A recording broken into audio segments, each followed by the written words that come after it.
नमस्कार. दिवाळी फराळ रेसिपीमध्ये मी आज खमंग अशी खुसखुशीत शेवची रेसिपी घेऊन आली आहे.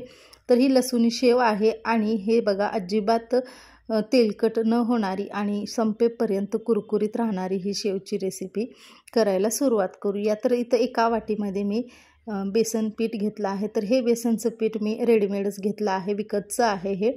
तुम्हाला जर डाळीचं पीठ घ्यायचं असेल तर तेही घेऊ शकता, पण ते पीठ एकदम बारीक असं दळलेलं हवं आहे. तर इथं बघा म्हणजे एक वाटी पीठ आहे ते मी चाळणीनं चाळून त्याच्या सगळ्या काही गुठळ्या फोडून घेत आहे, जेणेकरून नंतर जेव्हा आपण शेवाची जे पीठ बनवतो किंवा मिश्रण बनवतो त्यावेळेस त्यामध्ये एकही गुठळी राहणार नाही. त्यामुळे जेव्हा पण बेसनचं पीठ घेतो त्यावेळेस ते चाळून घ्यायचं. त्यानंतर इथं एक अर्धा चमचा हळद टाकली आहे आणि अर्धा चमचा लाल तिखट टाकला आहे. तर हळद जास्त टाकायची नाही. हळद जास्त टाकल्यानंतर शेवचा कलर जो आहे तो डार्क होतो. तर इथं यामध्ये टाकण्यासाठी आपल्याला आता लसूण वाटून घ्यायचं आहे. तर इथं मी 10-12 पाकळ्या लसणाच्या घेतल्या आहे मिक्सरच्या भांड्यामध्ये आणि त्यानंतर अर्धा चमचा ओवा घेतला आहे आणि त्यानंतर अर्धा चमचा जिरे घेतले आहे. तर तुम्हाला जिरे घ्यायचे असतील तर घ्या, नाही घेतलं तरी चालतं. फक्त ओवा जरी घेतलं तरी पण चालतं. तर आता यामध्ये थोडंसं पाणी टाकून वाटून घ्यायचं. तर इथं बघा याची बारीक अशी पेस्ट करून घेतली आणि हे पाणी जे आहे ते हे आता आपल्याला बेसनच्या पिठामध्ये टाकायचं आहे, म्हणजे शेवाच्या पिठामध्ये टाकायचं आहे. तर इथं मी ज्या चाळणीनं पीठ चाळलं आहे त्याच चाळणीनं हे जे पाणी आहे म्हणजे लसूणाचं जे वाटलेलं मिश्रण आहे ते चाळून घेतलं आहे. तर इथं नंतर मला हे चाळणी धुवूनच घ्यायची आहे, म्हणून मी याच चाळणीनं चाळलं आहे. तुमच्याकडे जर छोटी असेल तर छोटीनं चाळू शकता. चहाच्या जर चाळणीनं चाळलं तर नंतर कितीही धुतलं तर लसणाचा वास त्यामध्ये असतो, म्हणून मी अशी ट्रिक केली आहे आणि ह्याच चाळणीनं चाळलं आहे. तर बघा चाळून जे बाकी राहिलेला लसूण आहे तर हा लसूण नंतर आपल्याला चकलीमध्ये पण वापरता येतो. तर हा लसूण जो आहे तो मी एका वाटीमध्ये साईडला ठेवून दिलं. तर आता आपल्याला एक ट्रिक वापरायची आहे. तर जेव्हा हॉटेलमधला शेव इतका कुरकुरीत लागतो त्यावेळेस ते लोक हे ट्रिक वापरतात. तर काय करायचं, एका मिक्सरच्या भांड्यामध्ये आपल्याला जितकं पाहिजे तितकं मीठ घ्यायचं, म्हणजे आपल्याला जे पिठाची क्वांटिटी आहे त्यावर मीठ घ्यायचं त्याप्रमाणे, आणि मग त्या मिठामध्ये आपल्याला 1 चमचा तेल टाकायचं आहे. तर हे मी पिठाच्या क्वांटिटीवरून तेल घेत आहे. तर तुमचं पीठ जास्त असेल तर तुम्ही इथं तेल पण वाढवू शकता. तर इथं 1 चमचा तेल टाकलं आणि त्यानंतर 2 चमचे यामध्ये मी पाणी टाकलं आणि हे आता आपल्याला मिक्सरमध्ये एकदम असं फिरवून घ्यायचं आहे.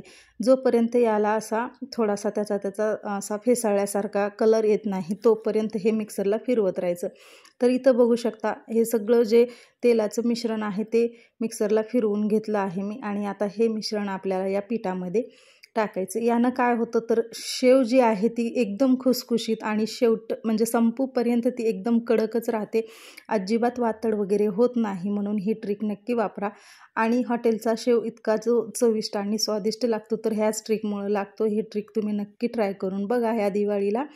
तर बघा जे काही लसूणाचं वाटलेलं मिश्रणाचं पाणी आहे आणि हे तेलाचं जे मिश्रण आहे त्या दोन्हीमध्येच अगोदर जे पीठ आहे ते मळून घ्यायचं, जेणेकरून आपल्याला पाण्याची क्वांटिटी कळेल. म्हणून अगोदर हे सगळं काही मिश्रण त्याच पाण्याने मिक्स करून घ्या आणि मगच लागेल तसं पाणी टाका. तर इथं शेव तुम्हाला जर म्हणजे कडक पाहिजे असेल तर तुम्ही थोडंसं घट्ट असं पीठ मळून घ्या आणि शेव जर खुसखुशीत पाहिजे असेल तर थोडंसं पातळ मळून घ्या.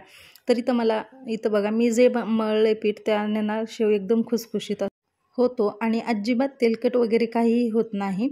तर बघा इथं कढईमध्ये अगोदर तेल गरम करायला ठेवलं आणि मग नंतर आपण यामध्ये शेव टाकूया. कारण तेल अगोदर गरम करून घ्या आणि तेल पण एकदम मीडियम गॅसवर गरम करून घ्या आणि शेव पण आपल्याला कमी गॅसवरच करून घ्यायची आहे, जेणेकरून शेव जी आहे ती व्यवस्थित भाजली जाईल आणि जास्त दिवस टिकायला मदत होईल.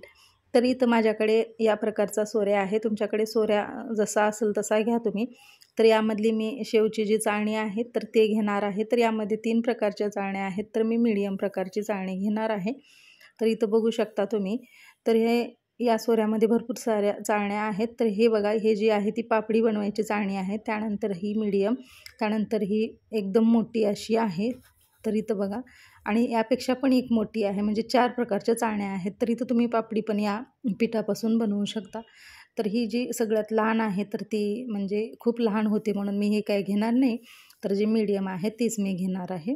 तर यानंतर सगळ्या सोऱ्याला तेल वगैरे लावून घ्यायचं, कारण हे जे पीठ आहे ते व्यवस्थित असं पडलं जाईल आणि चिटकणार पण नाही सोऱ्याला. त्यामुळं तेल अगोदर सोऱ्याला पूर्ण ग्रीस करून घ्या आणि मग त्यानंतर यामध्ये बेसन पीठ टाका. म्हणजे शेवाचं जे पीठ मळून घेतलं आहे तर ते यामध्ये टाकायचं. तर हे खूप चिकट असतं, तर यावेळेस तुम्ही चमच्याचा तर वापर करा, नाही तर मग हातानं ज्यावेळेस पण हे पीठ यामध्ये भरता त्यावेळेस हाताला थोडंसं तेल लावून घ्या. तेल लावल्यानं हे अजिबात चिकटत वगैरे नाही हाताला. तर इथं बघा मी सगळ्या सोऱ्याला ग्रीस करून घेतलं आणि ही मधली साईड आहे, जेणेकरून जेव्हा आपण शेव पाडतो त्यावेळेस ही खालची साईड जी आहे ती पूर्ण पिठाला चिटकते, म्हणून त्यावेळेस त्याला तेलानं ग्रीस करून घ्या आणि मग यामध्ये जे मिश्रण आहे ते भरून घ्या. तर इथं जे मिश्रण मी बनवलं होतं तर 1 वाटीचं प्रमाण होतं, तर 1 वाटीमध्ये 1 सोरा भरला होता. तर या एका सोऱ्यामध्ये शेवचे 4 बॅच झाले होते. तर यावरून तुम्ही क्वांटिटी लक्षात घ्या, कारण एका वाटीपासून 4 बॅच होतात. तर जास्त शेव लागत असेल तर तुम्ही 2 वाटी घ्या, 3 वाटी घ्या. त्याप्रमाणेच तुम्ही यामध्ये तिखट, मीठ, त्यानंतर लसूण वापरा.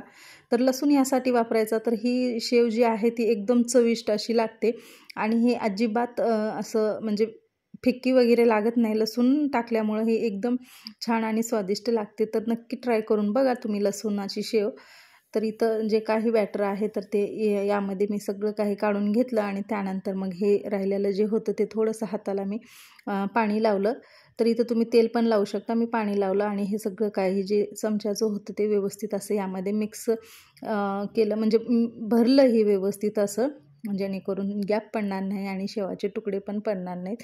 त्यामुळे हे व्यवस्थित असं मी भरलं आणि मग त्यानंतर हा जो सोऱ्या आहे तो व्यवस्थित असा पॅक करून घेतला. तोपर्यंत तेल पण छान असं तापलं होतं, तर मी त्यामध्ये थोडंसं म्हणजे शेव टाकून बघितला, म्हणजे बेसन पिठाचा जो गोळा असतो तो त्यामध्ये मी टाकून बघितला, तर तो पटकन असा वरी आला. मग त्यानंतर मी यामध्ये शेव टाकायला घेतली. तर बघा इथं बघू शकता तेल पण किती छान तापले. तर इथं हे गोळा मी यामध्ये अगोदर टाकून बघितला होता.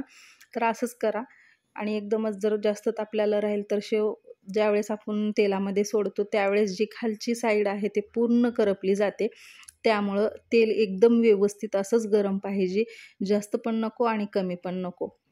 तर इथं पहिली बॅच मी टाकून घेत आहे. तर इथं आपल्याला हळूहळू सगळी म्हणजे शेव जी आहे ती तेलामध्ये सोडायची आहे. तर इथं तुम्ही डबल लेअर पण करू शकता. इथं मी सिंगल लेअरचाच शेव बनवून घेतला आहे. तर इथं लास्टचं जे आहे ते थोडंसं यामध्ये झटकल्यासारखं केल्यानंतर ते आपोआप पडतं. थोडंसं या सोऱ्या आहे त्याला हलवायचं, म्हणजे ते जी शेव असते चिकटलेली ती सगळी काही या कढईमध्येच पडते. तर बघा तेल किती व्यवस्थित आणि मस्त असं तापलेलं आहे, त्यामुळे एकदम अशी शेव व्यवस्थित भाजली जाते. आणि हे जे आपल्याला समोर दिसतं आहे ते फेस आल्यासारखं, तर हे कमी झाल्यानंतर मग शेव पलटी करायची आणि काढून घ्यायची. तर बघा किती छान आणि मस्त खमंग अशी शेव तयार झाली होती. तर अशीच तुम्ही पण नक्की करून बघा आणि ही शेव खूप दिवस टिकते, एकदम आणि कुरकुरीत आणि खुसखुशीत राहते. आणि आपण यामध्ये कसलंही मोहन वगैरे टाकलं नाही. तर कोणी म्हणजे गरम तेलाचं मोहन टाकतं, पण त्यावेळेस काय होतं, शेव जी आहे ती एकदम तेलकट होते आणि तेलात टाकल्या जास्त तेल पिते. त्यामुळं यामध्ये मोहन टाकण्याऐवजी तुम्ही ही ट्रिक वापरून बघा. तर ही शेव अजिबात तेलकट वगैरे होत नाही आणि एकदम जास्त दिवस टिकण्यासाठी पण मदत होते. तर बघा इथं जे शेव आहे ते मी पलटी करून घेतली आणि पलटी करताना काय करायचं, एकदमच असं पलटी करायला येत नाही, जपून पलटी करायचं. नाहीतर काय होईल, पलटी करताना एका हातानं जर करत राहिलो तर हे तेल जे आहे ते पूर्ण उडून आपल्या अंगावर वगैरे येईल. त्यामुळे दोन्ही झाऱ्याचा वापर करा किंवा एखादा चमचा घ्या आणि दोन्ही हाताने हे पलटी करा, म्हणजे व्यवस्थित असं पलटी होईल. तर बघितलं किती छान अशी शेव झाली. त्यानंतर इथं दुसरी बॅच पण मी यामध्ये टाकून घेतली. तर मी सिंगलच बनवत आहे. तुम्हाला जर डबल बनवायचं असेल तर तुम्ही डबल पण राऊंड घेऊ शकता. तर असे सिंगलचे 4 बॅच इथं झाले होते एका सोऱ्यामध्ये. तर खूप छान आणि मस्त अशी ही शेव झाली होती. तर बघू शकता मी मीडियम आकाराची चाळणी लावली होती या सोऱ्याला. तर तुम्ही यापेक्षा बारीक पण लावू शकता आणि यापेक्षा मोठी पण तुम्हाला लावायची असेल तर तुम्ही लावू शकता. मी इथं मीडियमच लावली होती. तर बघा यापेक्षा बारीक जर वापरायची असेल तर ती शेव खूप लहान होते, जे की आपण पाणीपुरी भेळला वापरतो ती शेव असते. तर तशी पण तुम्हाला बनवायची असेल तर तुम्ही त्या पण प्रकारची बनवू शकता. तर बघा सगळी काही शेव जी आहे ती मी अशीच तळून घेतली आणि फायनली अशी दिसत होती। तर बघा किती छान अशी झाली आहे शेव। तर कशी वाटली रेसिपी नक्की कमेंट्समध्ये सांगा आणि ही लसूणी शेव तुम्ही पण नक्की ट्राय करून बघा। तर व्हिडिओ आवडला तर लाईक करा आणि हा पण व्हिडिओ पाहिल्याबद्दल धन्यवाद।